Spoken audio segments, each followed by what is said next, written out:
હાર્દિક સ્વાગત છે. તમારા બધા ભક્તોની કૃપાથી, આશીર્વાદથી, પ્રભુપાદ મહારાજની કૃપાથી, ગુરુ મહારાજના આશીર્વાદથી હું કંઈક બોલવાનો પ્રયાસ કરીશ. અને આ જે શ્લોક જે છે એને સમજાવવામાં મારાથી જે પણ કાંઈ ત્રુટિ થઈ જાય તો સર્વ ભક્તો મારી ત્રુટિને ક્ષમા કરે.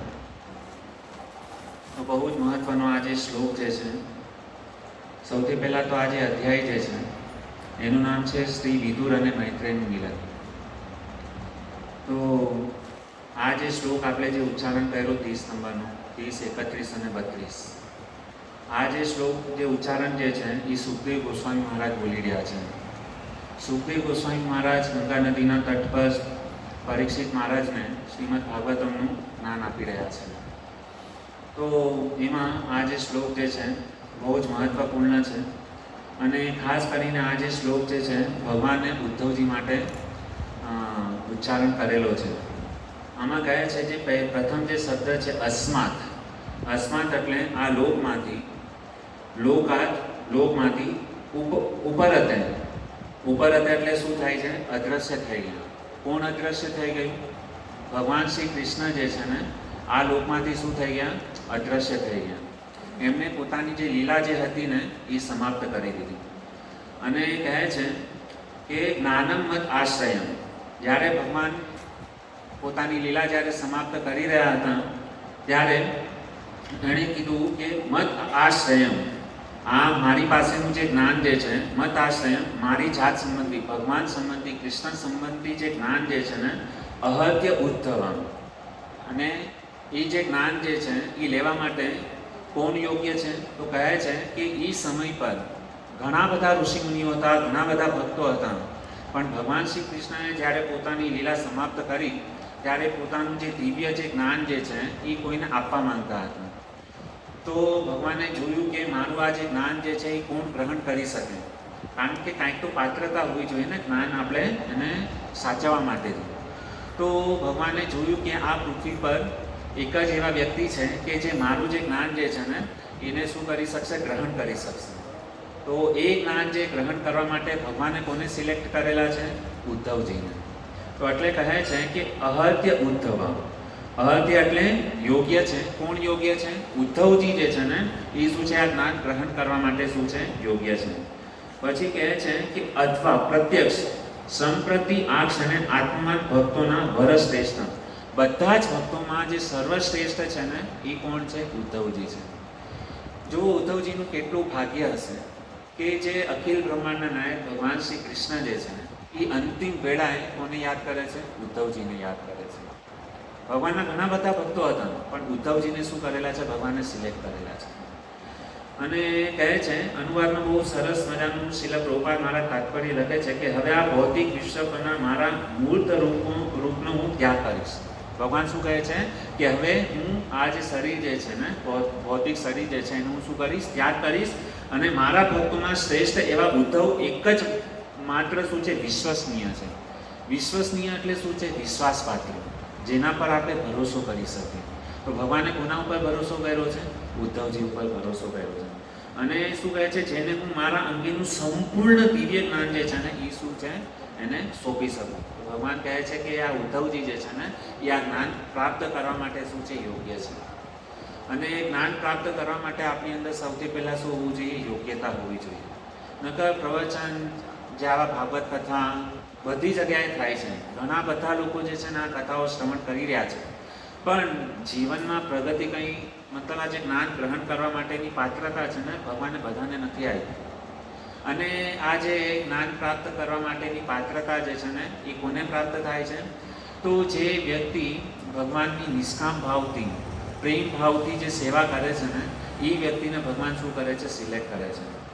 અને ઉદ્ધવજી જે છે ને કહેવાય છે કે ઉદ્ધવજી અને આ જે કૃષ્ણ જે છે ને એનું રૂપ જે છે ને બંને સમાન રૂપમાં હતું. જ્યારે મતલબ કૃષ્ણ અને ઉદ્ધવ બાજુમાં રહેતા ને તો ખબર નહીં પડતી કે કોણ ઉદ્ધવ છે ને કોણ કૃષ્ણ છે. સાક્ષાત ભગવાન કૃષ્ણની અંદર જે ભાવ હતો એ એઝ ઇટ ઇઝ ભાવ જે છે ને ઉદ્ધવજીની અંદર ટ્રાન્સફર થયેલો છે. તો આમાં કહે છે કે આ શ્લોકની અંદર એક શબ્દ જે છે પ્રભુપાદ મહારાજ તાત્પર્યમાં એનું ખાસ કરીને વર્ણન કરે છે, જ્ઞાનમ મદ આશ્રય. ભગવાને ઉદ્ધવજીને કેમ સિલેક્ટ કરેલા છે? આ જ્ઞાન પ્રાપ્ત દિવ્ય જે ભગવાનનું જે જ્ઞાન જે છે એને દેવા માટે ઉદ્ધવને જ કેમ સિલેક્ટ કર્યા? તો કહે છે કે જ્ઞાનમત આશ્રયમ શબ્દ સમૂહ આ શ્લોકમાં મહત્વનો છે. દિવ્ય જ્ઞાનના 3 વિભાગીય વર્ગ છે.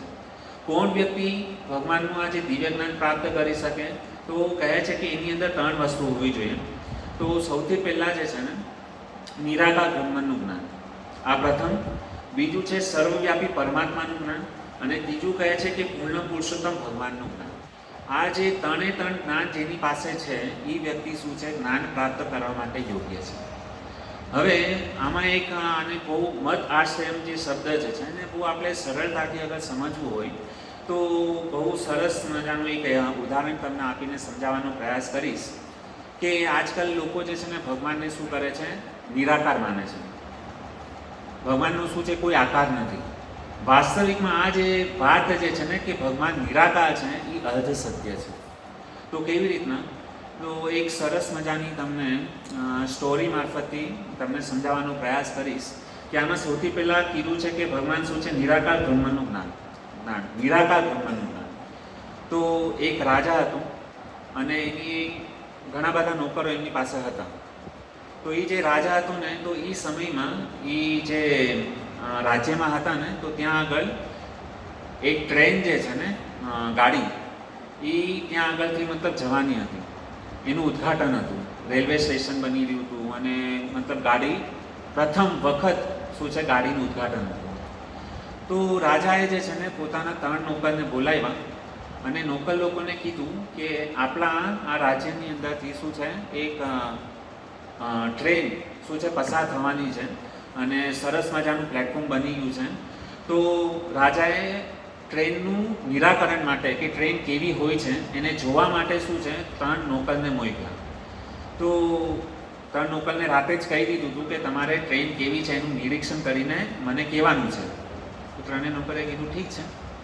તો આજે સૌથી પહેલો જો નોકર હતો ને એ રાતના 2 વાગે શું છે જાગી ગયો અને ટ્રેનને જોવા માટે શું છે નીકળી જાય છે ગામમાં.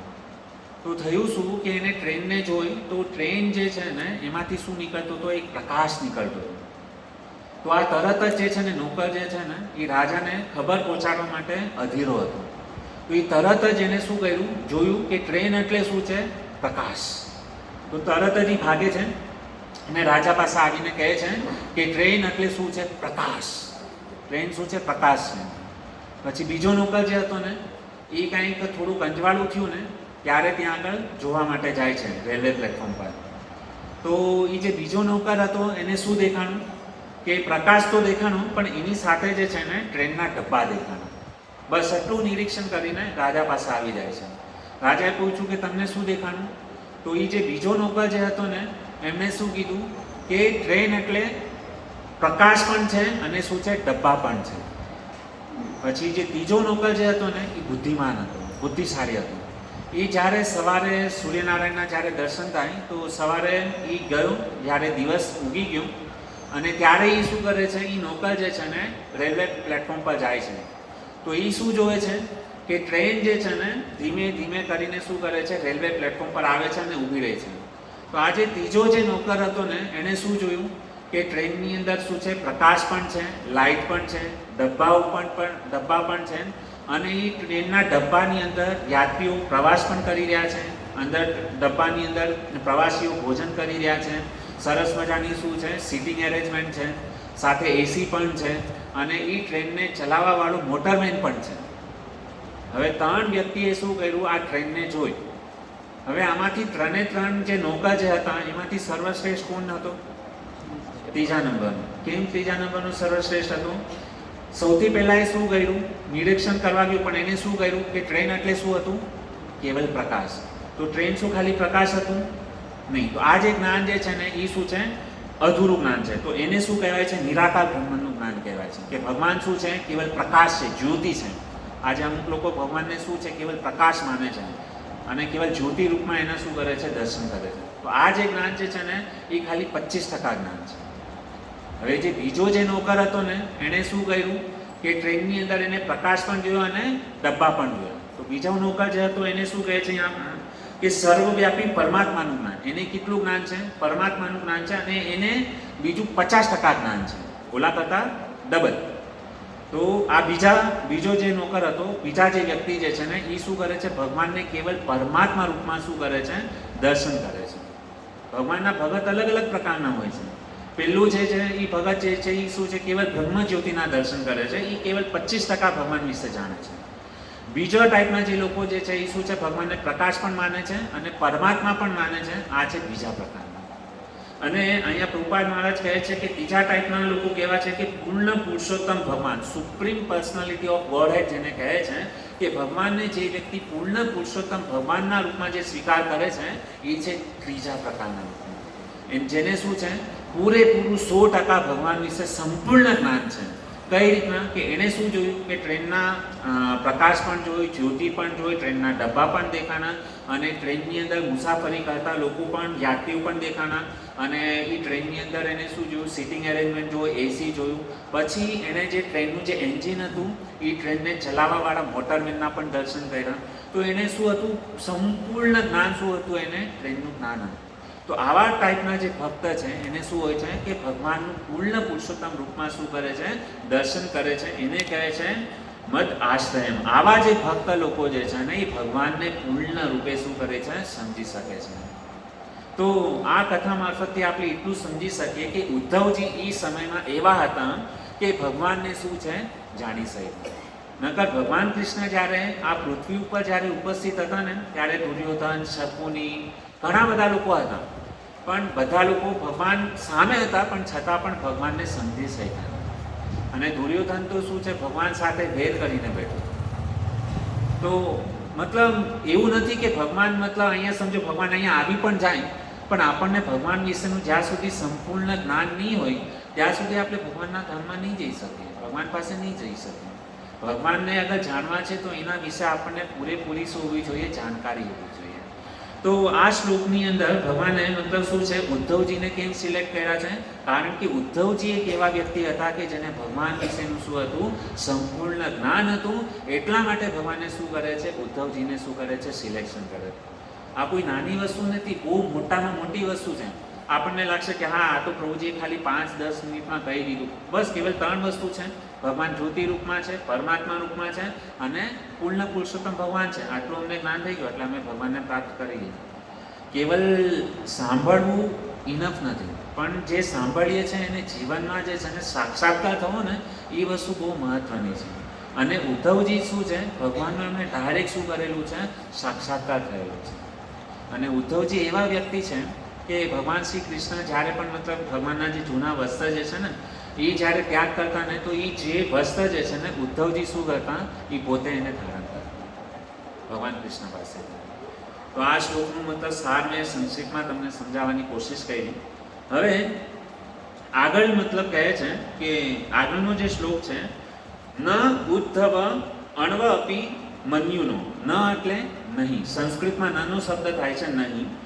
પછી કહે છે ઉદ્ધવજી, અણુ એટલે જરા, અપી પણ, મત મારી જાતને, ન્યૂનમ ઉત્તરથી, યદ ગુણ, કારણ કે ગુણે ભૌતિક પ્રકૃતિના ગુણો વડે,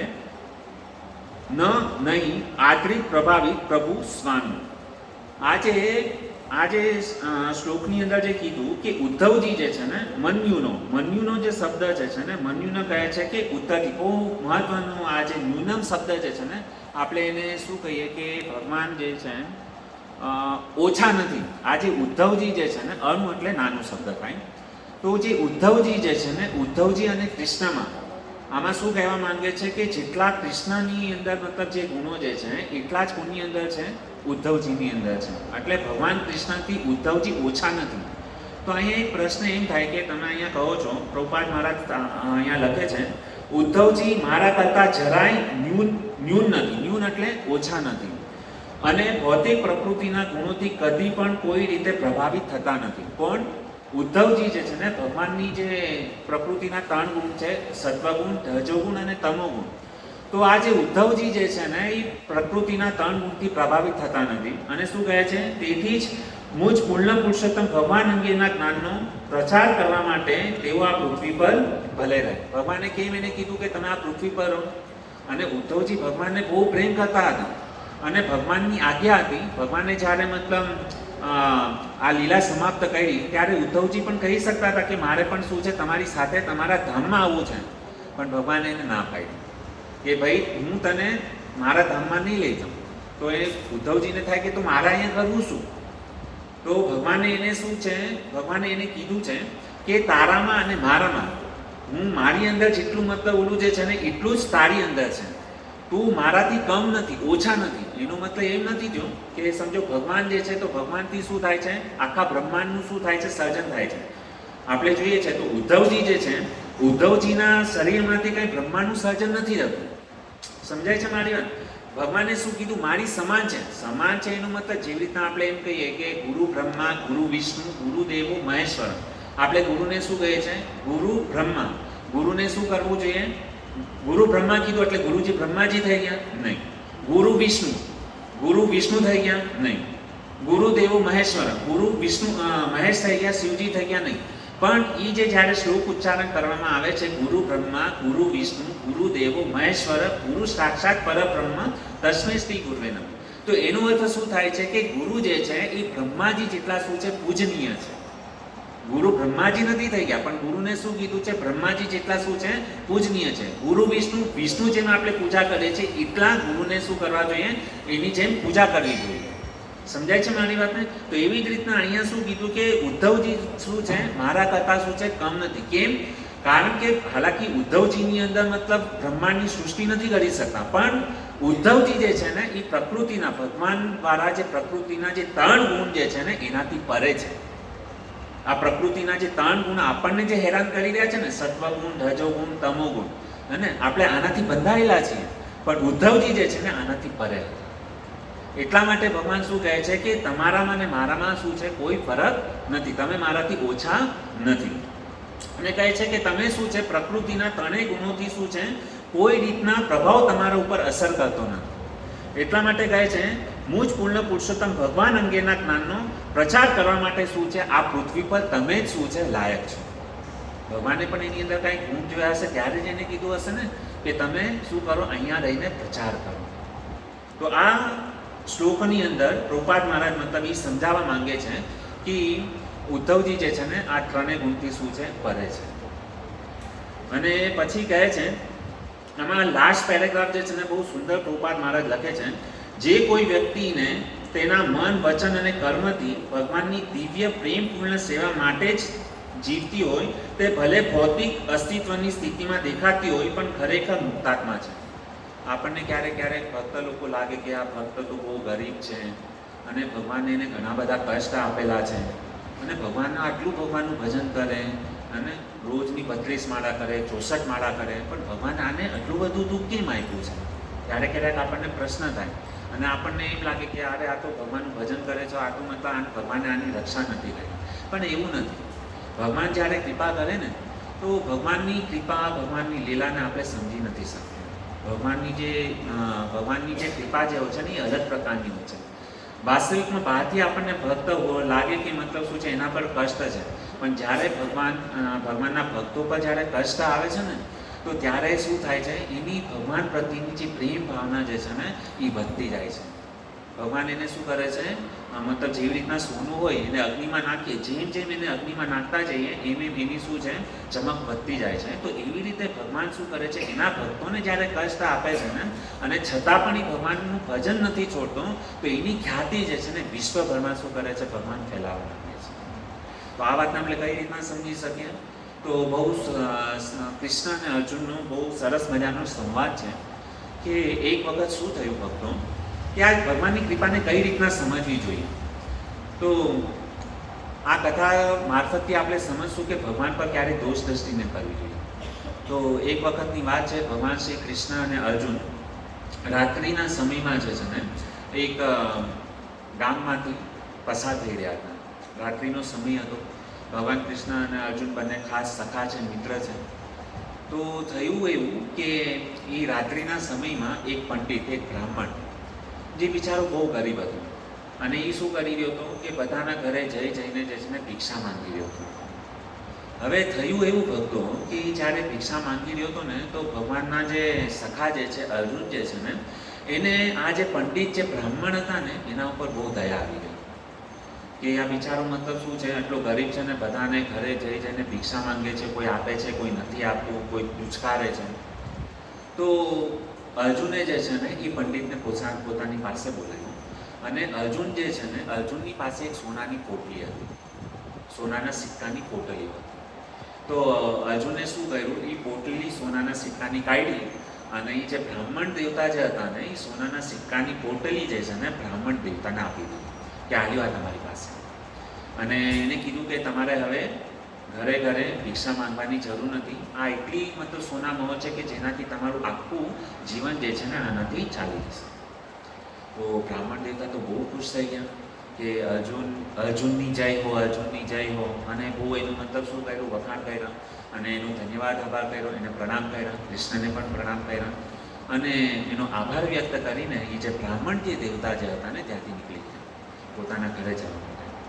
હવે શું થયું કે એ જ્યારે પોતાના ઘરે જતા હતા, જંગલના રસ્તેથી પસાર થતા હતા તો એમાં એક લૂંટારો આવ્યો અને એ લૂંટારો આવીને શું કર્યું, એ જે ચોર જે હતો ને આ જે બ્રાહ્મણ જે દેવતા હતા ને એની જે સોનાની, એને ખબર પડી ગઈ કે આની પાસે શું છે, સોનાની પોટલીઓ. ક્યારેક આપણો સ્વભાવ એવો હોય ને કે ક્યારેક આપણે જીવનમાં આટલી બધી ધન સંપત્તિ જ્યારે જોઈ ન હોય ને તો આપણે એને મતલબ શું છે પચાવી ન શકીએ. અને સામેવાળાને એ જે ધન આવ્યું હોય ને તો તરત ખબર પડી જાય. જીવનમાં પ્રથમ વખત આટલું મોટું ધન સંપત્તિ આ તો રોજ માગીને શું કરતો હતો, પોતાનું ગુજરાન ચલાવતો હતો. એક સાથે આટલું બધું ધન આવી ગયું અને એ મતલબ એટલો ખુશ હતો ને. અને એ જ સમયે રસ્તામાં શું થયું, એક લૂંટારો આવ્યો અને એને શું કર્યું, ચોરે આ બ્રાહ્મણ દેવતાની જે સોનાની જે પોટલી હતી ને એ ચોરી કરીને ભાગી ગયો. અને આ જે બ્રાહ્મણ જે છે થોડા વૃદ્ધ હતા. વિચારો મતલબ એ જ સમયે જે છે ને નિરાશ થઈ ગયો કે આટલા સમય પછી મારા જીવનમાં કંઈક મતલબ સુખ આવેલું હતું અને આ શું થઈ ગયું, તરત જ આવ્યું અને એવું શું થઈ ગયું, જતું રહ્યું. વિચારો બહુ દુઃખી ગયો અને ઘરે આવીને પત્નીને બધી જ ઘટના કીધી પોતાની પત્નીને કે આવી રીતે મતલબ શું છે, અર્જુન ભગવાનના જે મિત્ર જે હતા ને સખા અર્જુન, એણે શું કરેલું, મને સોનાની શું હતી, સોનાના સિક્કાની પોટલીઓ આપેલી અને રસ્તામાં શું થઈ ગયું, આવું મતલબ દુર્ઘટના ઘટી ગઈ. ચોર આવીને મારી પાસે જે પણ મતલબ સોનાના સિક્કા હતા ને બધા ચોરી કરીને લઈ ગયા. તો એ પોતાની વ્યથા પોતાની પત્નીને કહે છે. પત્ની કીધું કાંઈ વાંધો નહીં, આપણા નસીબમાં જેટલું હશે એટલું આપણને મળી રહે. એમ કરીને બંને સૂઈ ગયા. પાછા બીજા દિવસે બ્રાહ્મણ દેવતા જે હતા ને ભિક્ષા માંગવા માટે નીકળ્યા કામમાં. પાછો રાત્રિનો સમય અને કૃષ્ણ અને અર્જુન એ જગ્યા પરથી પસાર થયા અને અર્જુને દૂરથી જોયું કે મેં આ બ્રાહ્મણને કાલે સોનાના સિક્કાની પોટલી આપી અને આ બ્રાહ્મણ પાછો અત્યારે શું કરી રહ્યો છે, ભિક્ષા માંગી રહ્યો છે. અર્જુનને મતલબ ડાઉટ ગયો આના પર કે આ તો મતલબ કાંઈ ગડબડ છે. તરત જ અર્જુને છે ને એ પંડિત બ્રાહ્મણને બોલાવ્યું, એમ કાલે મેં તમને સોનાની પોટલી આપી હતી તો હવે ભિક્ષા માંગવાની શું જરૂર છે. પછી બ્રાહ્મણ દેવતાએ બધી ઘટના કીધી કે આવી રીતે મારું શું થયું, સોનાની જે પોટલી જે હતી ને સિક્કાની એ ચોરી કરીને ભાગી.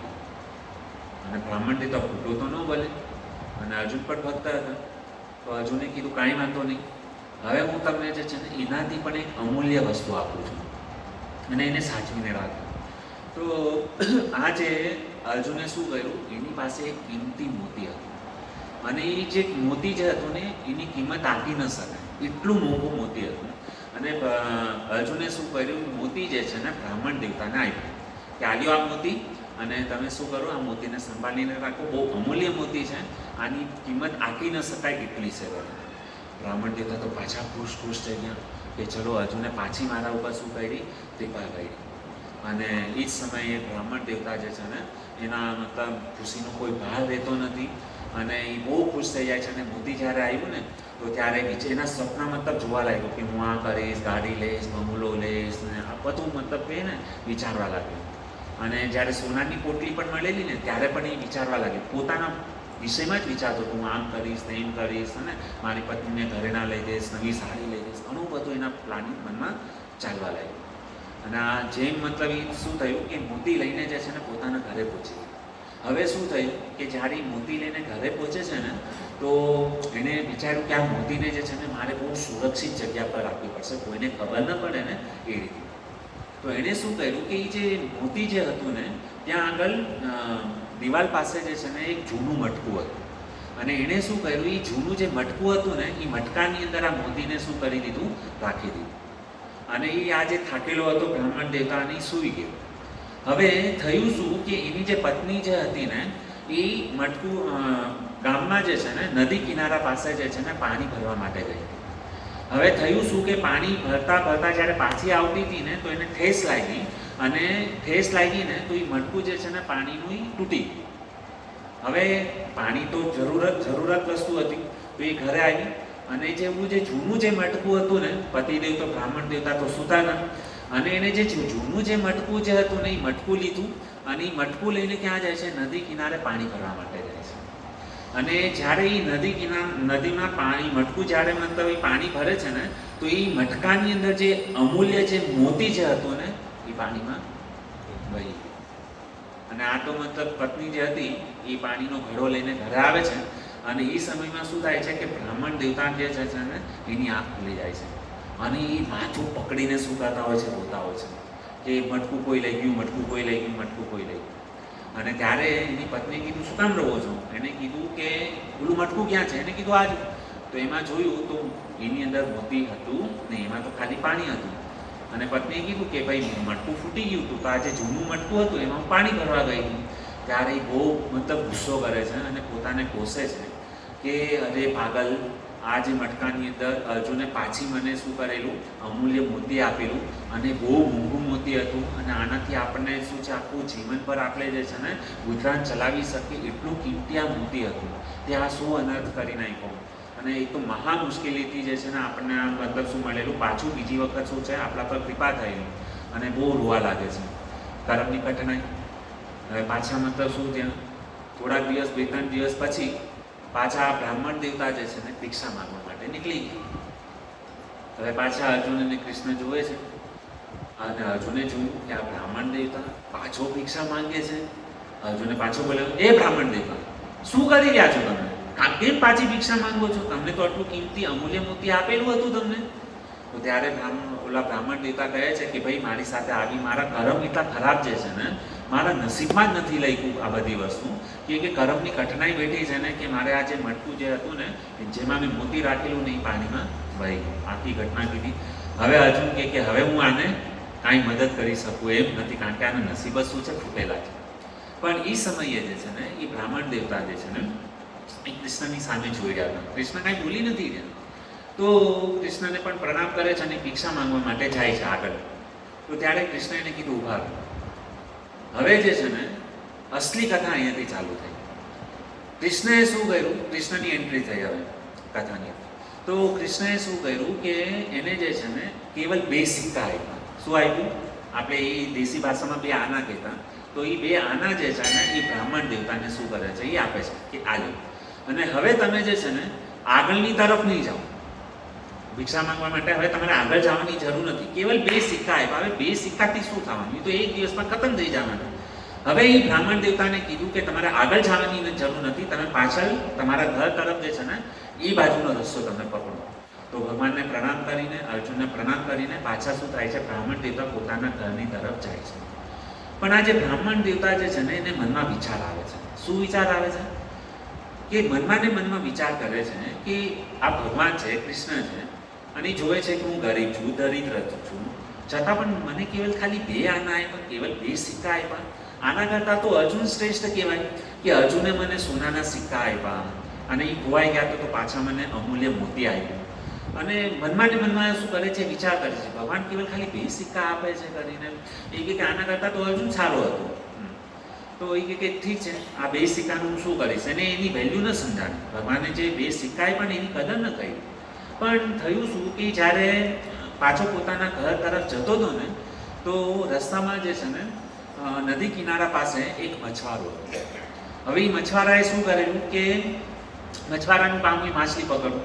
તો એ શું છે એ પાછો એ જ્યારે જતો હતો ને તો એ મછવારાના જે એની જે નેટ હોય ને માછલી પકડવાની, એમાં એક માછલી ફસાઈ ગઈ હતી અને એ તડપતી હતી, અને થોડુંક પાણી આમ હતું અને મછલી કહે ને પાણી વગર તડપે, તો આ મછવારે વિચાર, જે બ્રાહ્મણ દેવતા જે છે ને એના મનમાં એક સુંદર વિચાર આવ્યો. એને શું કીધું, શું વિચાર્યું કે આ માછલી જે છે ને તડપી રહી છે અને મારી પાસે શું છે, 2 આના છે. આ 2 આનાથી મારું તો કાંઈ થવાનું નથી. એક કામ કરું કે આ 2 આના જે છે ને આ મછવારાને આપી દઉં અને આ જે મછલી જે તડફડી રહી છે ને એને શું કરું, આઝાદ કરું, એને સ્વતંત્રતા આપું. હવે એ જે બ્રાહ્મણ જે દેવતા જે હતા ને, પંડિત જે હતા, એને 2 આના જે 2 સિક્કા ભગવાન કૃષ્ણએ જે આપેલા ને એનાથી શું કર્યું, એ મછવારાને આપ્યા અને એ મછવારાને કીધું કે આ માછલીને તું આઝાદ કરી દે. અને બ્રાહ્મણ દેવતા જે એની પાસે હતું ને, પાણીનું એક કમંડલ હતું. તો એ જે સુંદર મજાની અને માછલી છે ને એકદમ રૂડી રૂપાળી ને સુંદર હતી. તો એને શું કર્યું કે એ નાની એવી જે માછલી જે સુંદર દેખાતી હતી ને એને શું કર્યું, માછલીને પોતાના કમંડલમાં રાખી દીધી.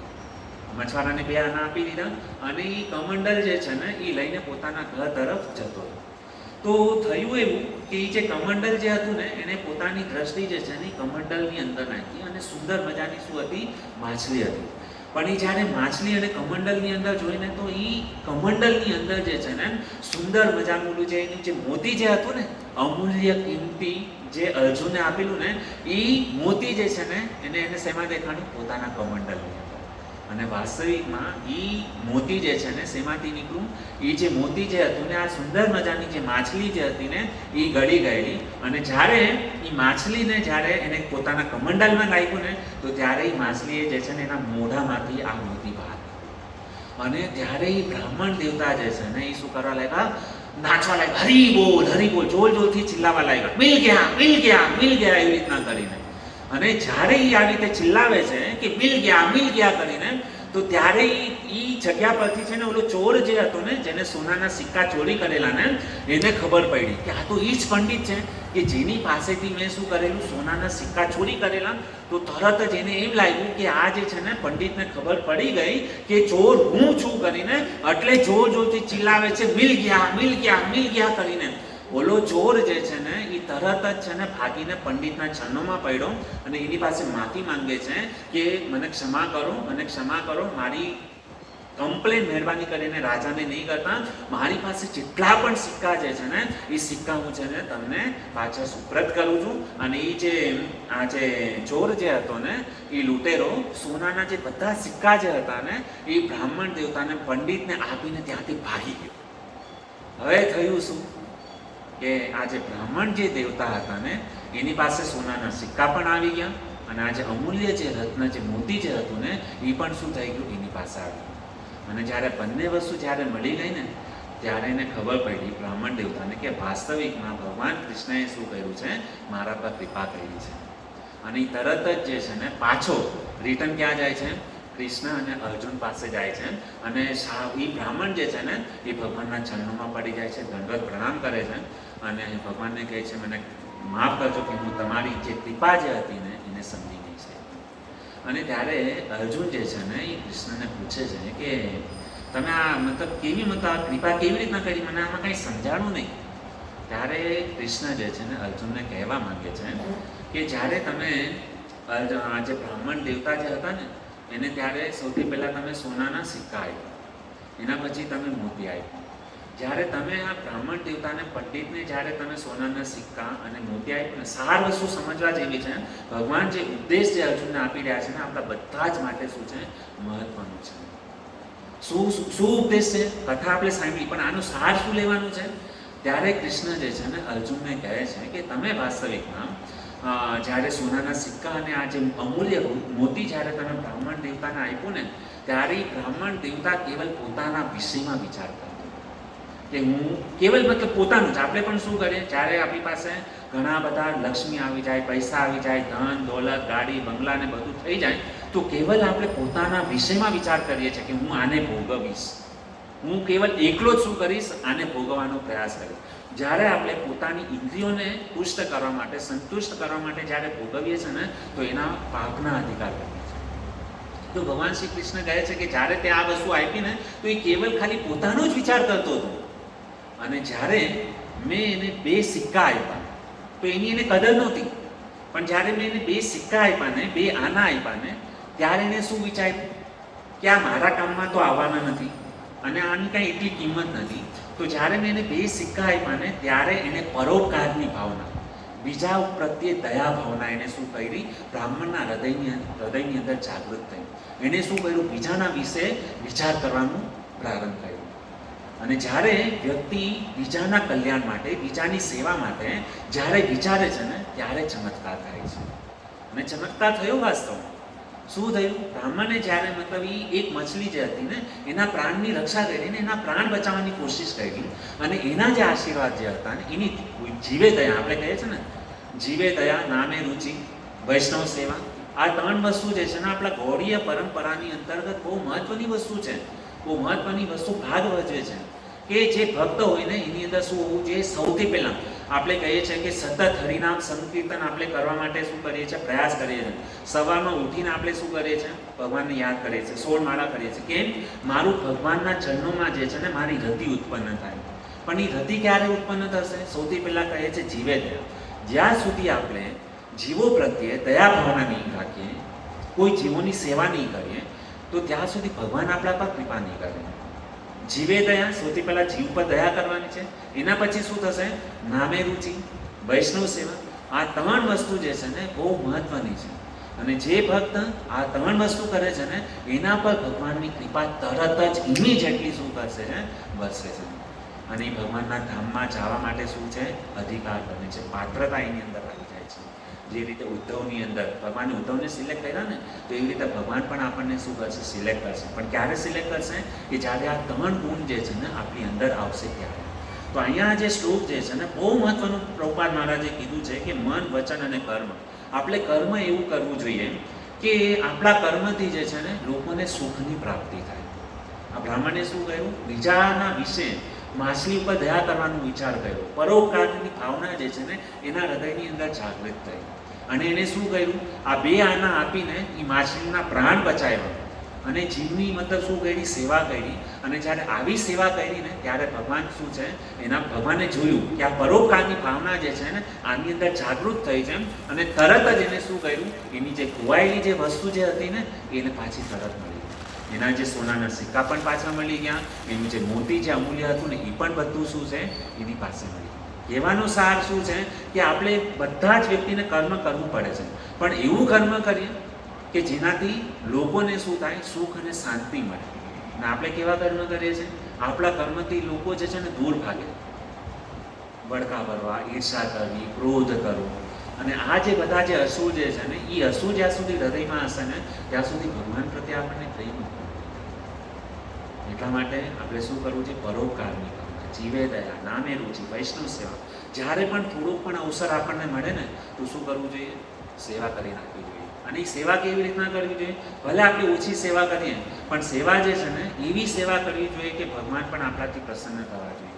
કપટ ન હોવું જોઈએ. ક્યારેક ક્યારેક અમે જોઈએ છે કે ભગવાનની જે અર્ચવિઘ્નની જ્યારે સેવાઓ છે, ભગવાન માટે 56 ભોગ બનાવવામાં આવે અને આપણે મંદિરમાં ક્યારેક સેવા માટે જતા હોય છે, તો મતલબ આપણો ભાવ શું હોય છે કે ભગવાન માટે મસ્ત મતલબ ખીર બની છે, માલપુઆ બન્યા છે. તો આ ભાવના કેવી હોય છે કે ક્યારે મતલબ જલ્દીથી ભગવાનને ભોગ લાગે અને એ મહાપ્રસાદ જે છે ને મને. અને એના માટે આપણે કેવા મતલબ કાંડ કરીએ છીએ આપણને જ ખબર હોય છે. એક કેવલ મતલબ, અને એનાથી ભગવાન પ્રસન્ન નહીં થાય. ક્યારેક શું છે, બ્રાહ્મણ દીક્ષા થઈ ગઈ, હરિનામ દીક્ષા થઈ ગઈ, પણ હજી અંદરથી જે છે ને છીનવી લેવાનો જે ભાવ જે છે ને એ આપણી અંદરથી ગયો. આવો ભાવ ક્યારે પણ નહીં રાખવાનો. ભલે આપણે ભક્ત છીએ, માળા કરીએ છીએ, પણ ભગવાનને આપણા કોષો દૂર હશે. લક્ષ્મીજી, કૃષ્ણ જે છે ને આપણી પાસે કદાચ આવતા પણ હશે ને તો લક્ષ્મીજી ના પાડશે કે ભાઈ આને કોઈ જરૂર નથી, રહેવા દો આની પાસે.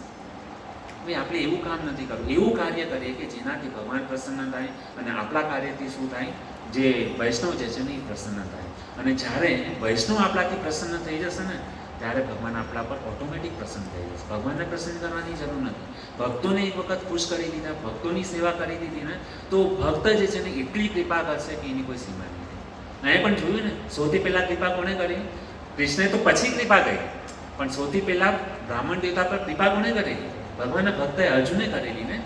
એને મતલબ સોનું આપ્યું, પછી મોતી આપ્યું, અને પછી ભગવાનને મતલબ શું કર્યું. તો ભગવાન કરતાં પણ પહેલાં ભક્તોની કૃપા શું છે આપણા પર હોવી જોઈએ. અને ભગવાન ભક્ત પ્રસન્ન થઈ ગયા તો ભગવાન તો ઓટોમેટિક પ્રસન્ન થઈ જશે.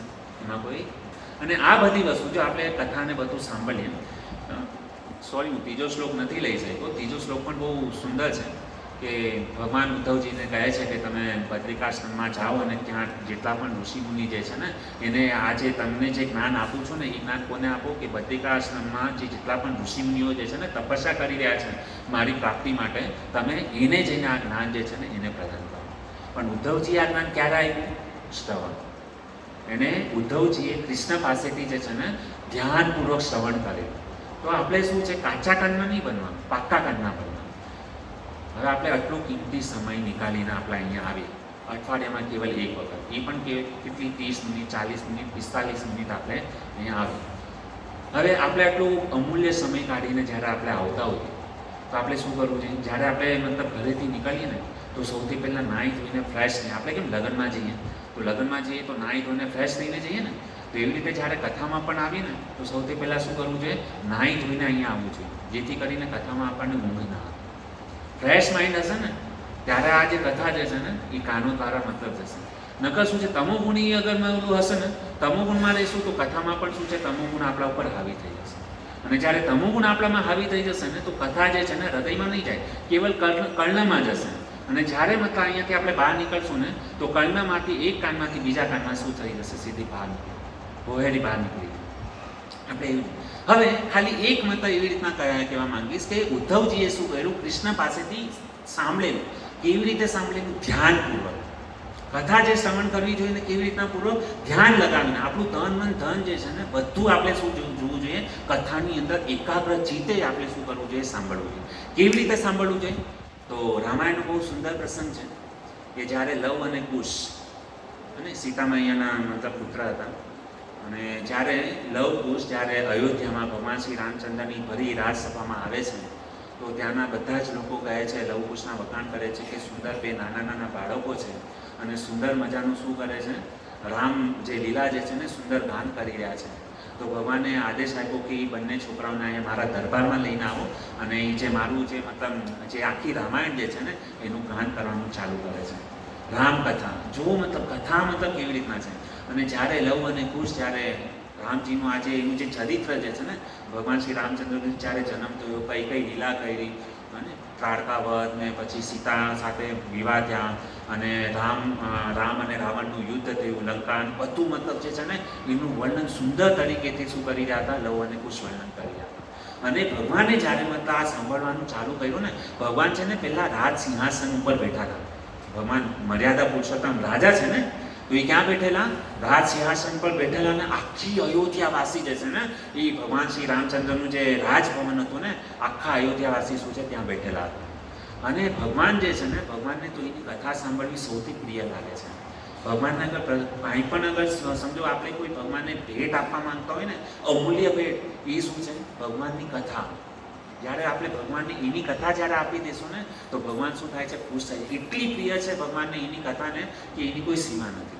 તો અહીંયા શું થયું કે લવ અને કુશ જે છે ને ભગવાનની મતલબ કથા મતલબ કરવાનું સંભળાવવાનું ચાલુ કરે છે, વર્ણન કરે છે ભગવાન શ્રી રામચંદ્રના ગુણોનું. અને ત્યારે શું થાય છે કે ભગવાન જે રાજ સિંહાસનની ઉપર જે ગાદી ઉપર બેઠા હતા ને ધીમે ધીમે કરતા છે ને નીચે પગથિયા ઉતારવા લાગ્યા, સીડી ઉપર બેસી ગયા. પછી એટલી કથામાં એને મતલબ આતુરતા જાગી કે ધીમે ધીમે જે છે ને એ ઘણા બધા પગથિયા હતા. તો કથા સાંભળતા છે ને ભગવાન શ્રી રામચંદ્ર રાજ સિંહાસન પરથી એકદમ છેલ્લે પગથિયે, છેલ્લે તો જમીન ઉપર આવીને શું કરી દીધા? બેસી ગયા. કેમ? કારણ કે ભગવાન જે છે ને એની કથા સાંભળવા માટે એટલી આતુરતા છે કે પોતાનું રાજ સિંહાસન છોડીને શું કરે છે? નીચે જમીન પર બેસીને શું કરે છે? સાંભળે છે. તો આ રીતે શું કરવું જોઈએ? શ્રવણ કરવું જોઈએ. આ શ્રવણની પહેલી મિનિટ. પછી બીજી બહુ સરસ મજાની એલું છે. આમાંથી જે લોકો ઉડુપી ગયા હશે ને એ લોકોને ખબર હશે. જે ઉડુપી જે છે ને એની અંદર 8 મઠ છે. હવે એ ઉડુપીમાં જે છે ને 8 મઠ છે. તો ત્યાં આગળ છે ને રાઘવેન્દ્ર ગોસ્વામી, કદાચ તમે લોકોએ નામ સાંભળ્યું હશે.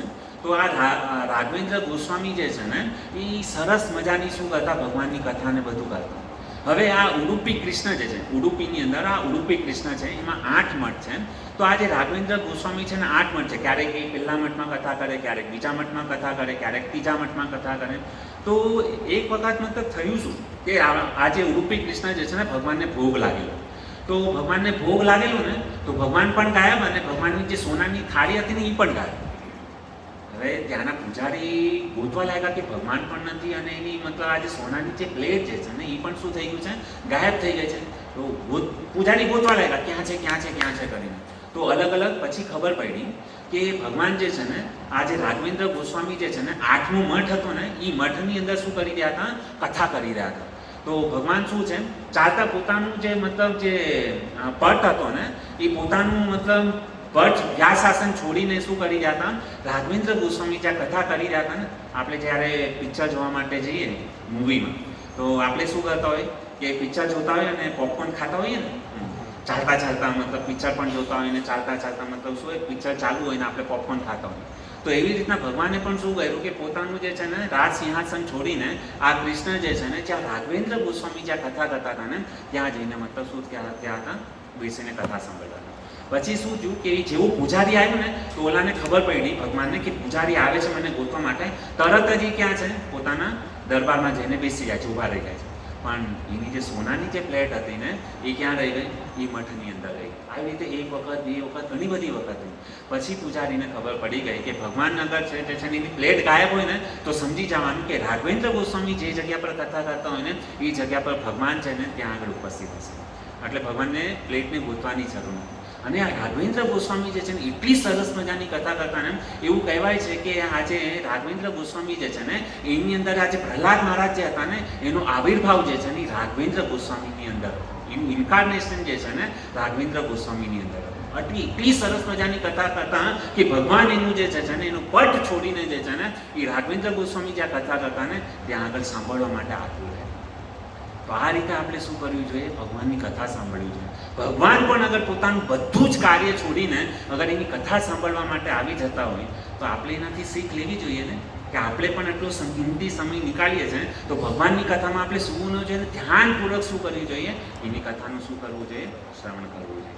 તો આ છે શ્રવણનો. ઠીક છે, બહુ બહુ ધન્યવાદ તમારા બધા ભક્તોનો. સમય ખતમ થઈ ગયો છે કે મેં થોડોક, મને ખબર નથી કેટલા વાગ્યા સુધી લેવાનું હતું. તો બધા ભક્તોનો બહુ બહુ ધન્યવાદ કે આટલો કિંમતી સમય નીકાળીને તમે આ ભાગવત કથામાં મતલબ ઉપસ્થિત રહ્યા. અને જે પણ મારાથી કાંઈ બોલવામાં ત્રુટિ રહી ગઈ હોય તો તમારો સેવક સમજીને મારી ત્રુટિને ક્ષમા કરજો. અને જે પણ કાંઈ સારું લાગ્યું હોય પોતાની સાથે લઈ જાઓ અને જે લીલા જે છે એનું સ્મરણ કરવું જોઈએ, ચિંતન કરવું જોઈએ. અને 3 વસ્તુ જે કીધી ને એ ખાસ યાદ રાખવી જોઈએ, જીવે દયા, બીજું નામે રુચિ અને વૈષ્ણવ સેવા. આ 3 વસ્તુ ક્યારે પણ જીવનમાં ભૂલાવી, બીજું બધું ભલે ભૂલી ગયા પણ આ 3 વસ્તુ જે છે ને જીવનમાં ક્યારે ભૂલતા. હરે કૃષ્ણ. જે જનાર્દન પ્રભુ છે બધા મતલબ બહુ મતલબ ઉત્તમ મતલબ એ લોકો પાસે જ્ઞાન છે, જ્ઞાનનો ભંડાર છે. અને એ લોકો સામે મતલબ વ્યાસપીઠ પર બેસવું મતલબ કહીએ ને કે એક કાગડો કેમ બેઠો હોય અને આ લોકો બધા શું છે એકદમ મતલબ ગીત અને એની સમાન છે. તો મારા પર કૃપા રાખીને નીચે બેસીને શ્રવણ કર્યું એના માટે પૂરી ધન્યવાદ દઉં. હરે કૃષ્ણ.